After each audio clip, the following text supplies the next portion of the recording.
Film dimulai dengan diperlihatkan dua sejoli yang bernama Nona April dan Tuan Mio. Mereka sedang berolahraga bersama. Saat beradu mekanik, Nona April terlalu kuat dan agresif, membuat Tuan Mio tampak kewalahan meladeninya.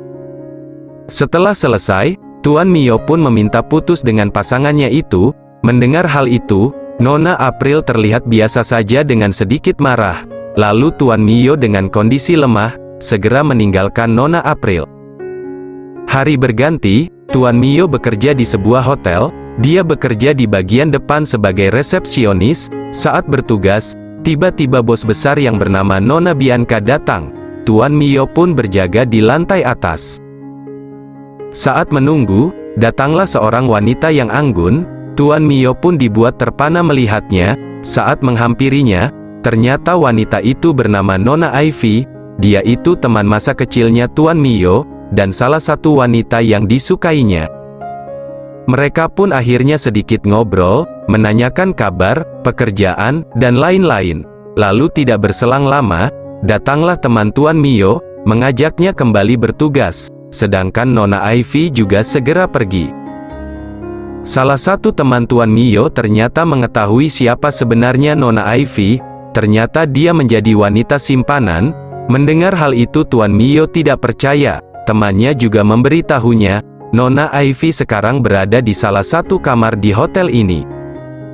Setelah melihat CCTV, dan mengetahui lokasi kamarnya, dan Nona Ivy sedang keluar kamar, Tuan Mio segera pergi akan memeriksanya.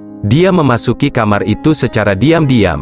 Tapi tidak berselang lama, tiba-tiba Nona Ivy kembali ke kamar.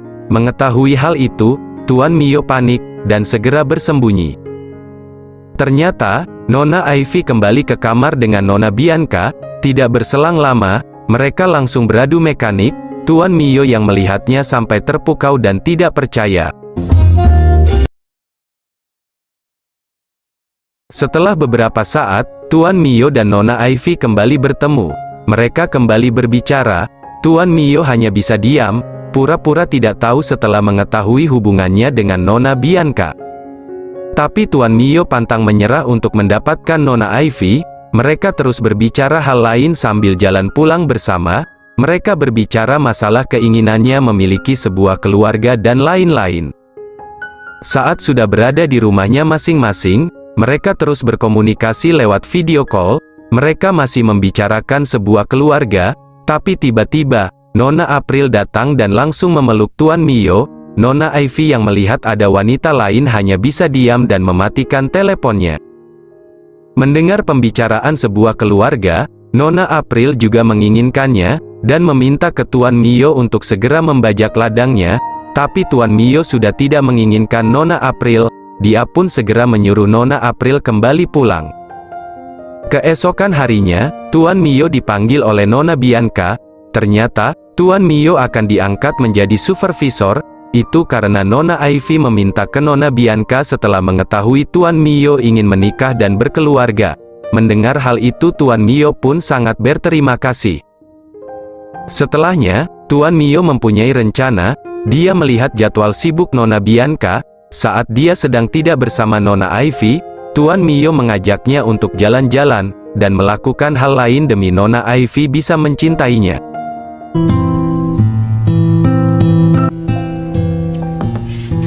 Suatu hari, tiba-tiba datanglah Nona April ke hotel. Dia terus mengganggu kehidupan Tuan Mio. Dia sampai rela menyewa salah satu kamar demi bisa dekat sama Tuan Mio. Saat Tuan Mio menghampiri ke kamarnya pun, Nona April langsung meminta dibajak secara paksa, sampai Tuan Mio kelelahan. Saat malam hari, Nona Ivy dan Nona Bianca bertemu dan akan makan bersama. Sebelum santapan dimakan, Nona Bianca berterus terang, kalau dia dijodohkan oleh ayahnya ke seorang pria, dan akan melaksanakan pernikahan. Mendengar hal itu, Nona Ivy marah, karena setelah menjalin hubungan selama 3 tahun, tiba-tiba Nona Bianca memilih orang lain. Dia pun segera pergi dengan rasa kecewa. Nona Ivy lantas bertemu dengan Tuan Mio. Dia curhat atas kekecewaannya terhadap pasangannya itu. Tuan Mio yang mendengarkannya hanya diam pura-pura tidak tahu. Hari berganti, Nona April terus mengganggu kehidupan Tuan Mio. Saat Tuan Mio dipanggil oleh Nona Bianca, dia mempunyai rencana. Nona Bianca tahu Tuan Mio sebagai temannya Nona Ivy, lantas dia menanyakan sikap Nona Ivy yang berbeda dan susah untuk dihubungi. Tuan Mio lalu menuduh Nona Ivy, kalau dia sedang mempunyai hubungan dengan wanita lain, yang tinggal di salah satu kamar hotelnya, yang tak lain adalah Nona April. Nona Bianca pun percaya kepada omongan Tuan Mio. Singkat cerita, Nona Bianca lantas mengusir Nona April dari hotelnya secara tidak terhormat. Tuan Mio lalu bertemu dengan Nona Ivy. Saat bersantai, mereka melihat berita tentang rencana pernikahan Nona Bianca. Melihat hal itu Nona Ivy sedih dan pergi. Dia juga akhirnya jujur ke Tuan Mio punya hubungan dengannya.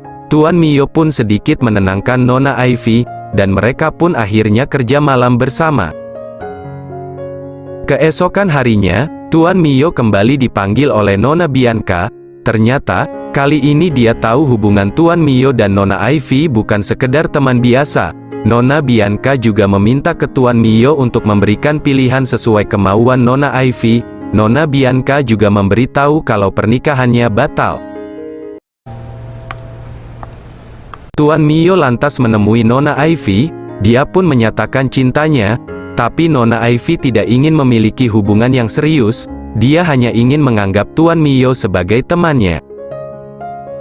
Mendengar hal itu, Tuan Mio mengerti siapa yang dicintainya dan yang bisa membuatnya bahagia. Lalu Tuan Mio pun bilang kalau pernikahan Nona Bianca gagal. Lalu Tuan Mio pun mengantarkan Nona Ivy untuk menemui Nona Bianca. 1 bulan kemudian, Tuan Mio sekarang sudah menjadi supervisor. Dia juga melihat kedatangan Nona Bianca dan Nona Ivy yang terlihat bahagia. Tidak berselang lama, datanglah karyawan baru seorang wanita. Tuan Mio yang melihatnya sampai terpesona, dan akhirnya, film pun selesai.